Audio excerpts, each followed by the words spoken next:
brought to you by खाता book. इनका tomorrow होना हो लेकिन हिसाब टुडे हो सकता है। हाँ? कैसे? भाई खाता आउट करो, खाता बुक डाउनलोड करो, ये ऑटोमेटिकली हिसाब करे, उधारी वापस लाए फटाफट। भेज दिया उसको हिसाब। खाता बुक, बिजनेस हुआ इसी। केंद्र की एनडीए सरकार ने किसानों के लिए 3 बिल लाकर के अधिनियम बनाया है।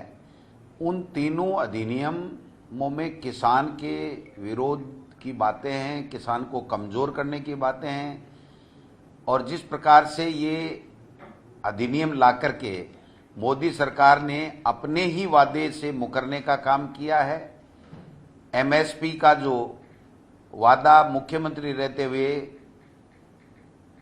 नरेंद्र मोदी जी ने किया था कि केंद्र सरकार कानून लाए, उसमें एमएसपी के बारे में मेंशन करे, वो चीज उन्होंने नहीं की। उसके विरोध में अखिल भारतीय कांग्रेस कमेटी की तरफ से जो कार्यक्रम आया है, 2 अक्टूबर को गांधी जयंती और पूर्व प्रधानमंत्री लाल बहादुर शास्त्री जी की जयंती के उपलक्ष्य पर वहां पर किसान खेत मजदूर बचाओ दिवस के रूप में सभी जिला मुख्यालयों के ऊपर और सभी विधानसभा क्षेत्रों में एक जगह, प्रत्येक विधानसभा क्षेत्र में एक जगह, वहां पर गांधी जयंती और लाल बहादुर शास्त्री जी की जयंती के साथ साथ किसान बचाओ खेत मजदूर बचाओ दिवस के रूप में मनाया जाएगा। धरना प्रदर्शन किया जाएगा।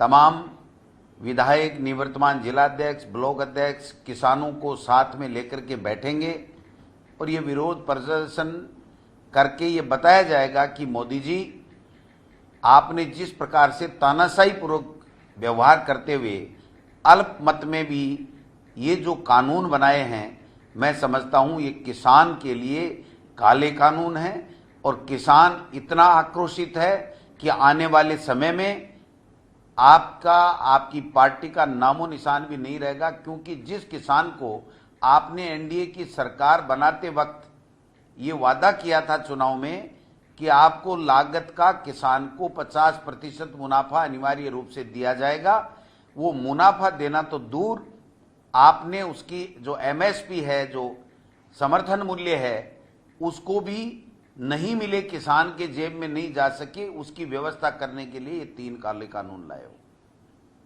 तो 2 अक्टूबर से हम लोग किसानों के हस्ताक्षर कराएंगे और 14 नवंबर को अखिल भारतीय कांग्रेस कमेटी की अध्यक्षा सोनिया गांधी जी और राहुल गांधी जी पूरे देश से 2 करोड़ किसानों के जो हस्ताक्षर होंगे, वो हस्ताक्षर सहित ज्ञापन माननीय महामहिम राष्ट्रपति महोदय को सौंपेंगे। कोरोना संक्रमण फैल रहा है और विशेषकर उन शहरों में ज्यादा है जहां पर नगर निगम के चुनाव होने हैं। ऐसी परिस्थिति में हमारी सरकार ने ये निर्णय लिया कि हम सुप्रीम कोर्ट में जाएंगे, क्योंकि चुनाव से ज्यादा जरूरी राज्य के, प्रदेश के लोगों की जान बचाना है। लेकिन आज की तारीख में जो मौजूदा राजस्थान माननीय उच्च न्यायालय का जो डीबी का फैसला है, उसके हिसाब से हम तैयार हैं। अगर चुनाव होते हैं, सुप्रीम कोर्ट में सरकार को कोई रिलीफ नहीं मिलती है, तो मैं समझता हूं चुनाव होंगे, इसमें कोई दो राय नहीं हो सकती। इसके लिए भारतीय जनता पार्टी के तमाम नेता भी इस बात को लेकर के चिंतित हैं कि अगर चुनाव हुए तो कोरोना संक्रमण होगा। तो हम सब लोग उनसे भी बात कर रहे हैं, एक आम सहमति बन करके अगर हम माननीय सुप्रीम कोर्ट में जाएं और अगर कोई रिलीफ मिलती है तो इस कोरोना संक्रमण में चुनाव टाला जा सकता है। लेकिन मौजूदा स्थिति में चुनाव होंगे तो हम तैयार हैं। हमारे अखिल भारतीय कांग्रेस कमेटी के महासचिव अजय माकन जी जब पहली बार यहाँ पर दौरे पे आए थे, तो मंत्रियों से जो जन घोषणा पत्र है उसकी क्रियान्विति के बारे में फीडबैक लिया था और उन्होंने एक घोषणा की थी कि 2 अक्टूबर को हमारी सरकार ने हमारे राजस्थान विधानसभा के समय जो जन घोषणा पत्र दिया था उसकी कितनी क्रियान्विति की, उसका रिपोर्ट कार्ड पेश करेंगे। 2 अक्टूबर को हम लोग आप सबको जोड़ते हुए वर्चुअल पीसी के माध्यम से आपको जोड़ते हुए 2 अक्टूबर को समय सुबह का है, बता दिया जाएगा, 11 होगा, 11:30 होगा। माननीय मंत्रीगण, मुख्यमंत्री जी, मैं, हम सब लोग उस रिपोर्ट कार्ड को, अजय माकन जी शायद दिल्ली से जुड़ पाएंगे, आने में थोड़ा सा स्वास्थ्य उनका नरम है, आ भी सकते हैं, नहीं आएंगे तो दिल्ली से जुड़ेंगे और रिपोर्ट कार्ड प्रदेश कांग्रेस कमेटी की तरफ से भी और सरकार की तरफ से भी जन घोषणाओं की क्रियान्विति का पेश किया जाएगा। बिल्कुल, मैं मौजूद रहूंगा, सीएम रहेंगे, पूरा मंत्रिमंडल रहेगा, अजय माकन जी जुड़ेंगे, सब उपस्थित रहेंगे। प्रदेश में भाईचारे के साथ में रहते हैं और कांग्रेस पार्टी का तो प्रमुख एजेंडा यही है कि 36 कौम साथ मिलकर के भाईचारे के साथ में रहें, प्रदेश का भी विकास करें, अपने आप का भी विकास करें। लेकिन जिस प्रकार की घटना डूंगरपुर में हुई वो दुर्भाग्यपूर्ण है। किस वजह से हुई, किन लोगों के कारण से हुई, किन लोगों ने इसमें बढ़ चढ़ के हिस्सा लिया, कौन लोग थे जो बाहर से भी आए, कितने दिन पहले की प्लानिंग थी, क्या इन बच्चों को निशाना बना करके दूसरे लोग अपने एजेंडा चलाना चाहते थे, अशांति फैलाना चाहते थे, ये सारी के सारे बिंदु हैं। इनके ऊपर मैं समझता हूं जांच होनी चाहिए और मुख्यमंत्री जी से मैंने आग्रह किया है कि इन सब विषयों के ऊपर एक जांच दल बैठाया जाए, जांच की जाए और भविष्य में इस प्रकार की घटना की पुनरावृत्ति नहीं हो, हम सब लोग भाईचारे के साथ में रह सकें और अगर किसी भी व्यक्ति की कोई भी समस्या है तो वो सरकार के दरवाजे तक लाए, सरकार बैठ करके टेबल के ऊपर उनकी समस्याओं के समाधान के लिए कर संकल्पित है। ये जो मामला था इसमें एक बार नहीं 10 बार उन बच्चों के साथ, आदिवासी नेताओं के साथ, वहां के जनप्रतिनिधियों के साथ, बीटीपी के दोनों विधायकों के साथ, हमारे मंत्री के साथ, मालवीय जी के साथ, सबके साथ में मेरी एक एक बिंदु के ऊपर चर्चा हुई। हमने उनके सामने रखा था कि जो मौजूदा एनसीटी का कानून है, हमारे राजस्थान सरकार का जो कानून है, ये आपके सामने है, आप इसमें रास्ता बता दीजिए कि किस प्रकार से हम आगे बढ़ सकते हैं। तो निश्चित रूप से अगर कोई रास्ता होता तो हम कब का ही इनकी समस्याओं का समाधान करते। फिर भी मुख्यमंत्री जी ने आगे बढ़ करके ये कहा कि हम एक उच्च अधिकारियों की एक बैठक मीटिंग बुला देते हैं, कमेटी बना देते हैं और वो कमेटी लॉ के पॉइंट से, कानून के हिसाब से ये चीज देख ले। उस कमेटी की रिपोर्ट नहीं आई, उससे पहले ये दुर्घटना घट गई।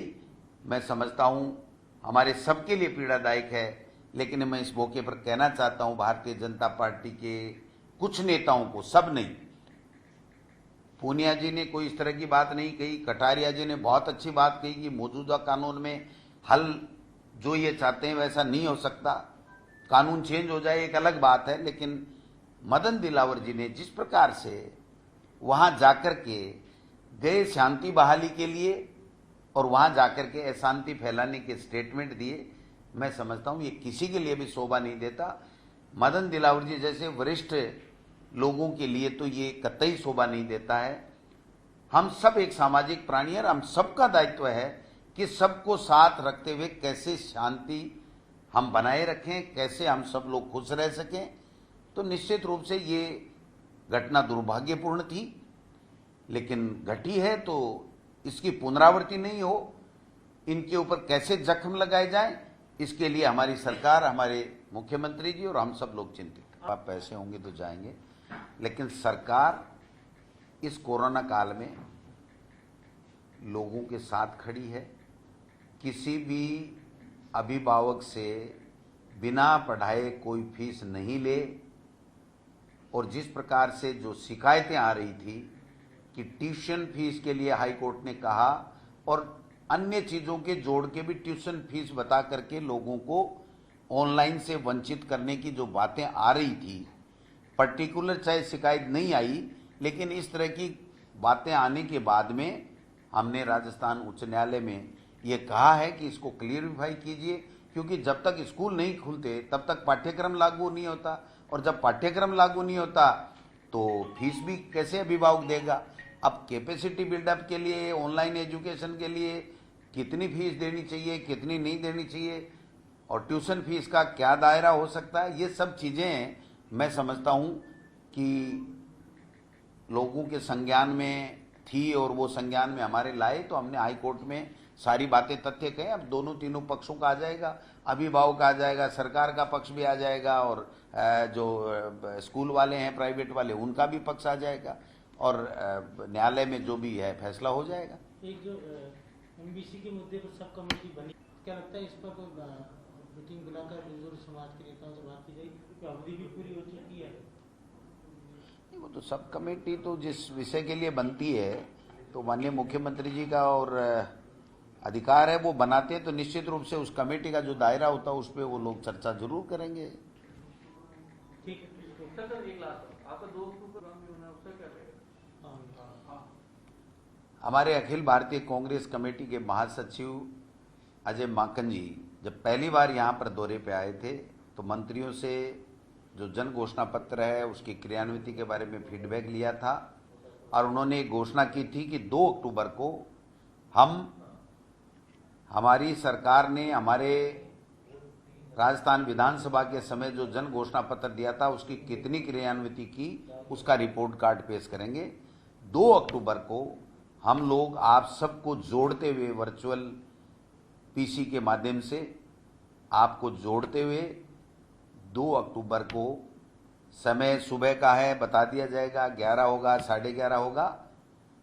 माननीय मंत्रीगण, मुख्यमंत्री जी, मैं, हम सब लोग उस रिपोर्ट कार्ड को, अजय माकन जी शायद दिल्ली से जुड़ पाएंगे, आने में थोड़ा सा स्वास्थ्य उनका नरम है, आ भी सकते हैं, नहीं आएंगे तो दिल्ली से जुड़ेंगे, और रिपोर्ट कार्ड प्रदेश कांग्रेस कमेटी की तरफ से भी और सरकार की तरफ से भी जन घोषणाओं की क्रियान्विति का पेश किया जाएगा। आप कहाँ मौजूद रहेंगे? सीएम हाउस से? बिल्कुल, मैं मौजूद रहूंगा, सीएम रहेंगे, पूरा मंत्रिमंडल रहेगा, अजय माकन जी जुड़ेंगे, सब उपस्थित रहेंगे।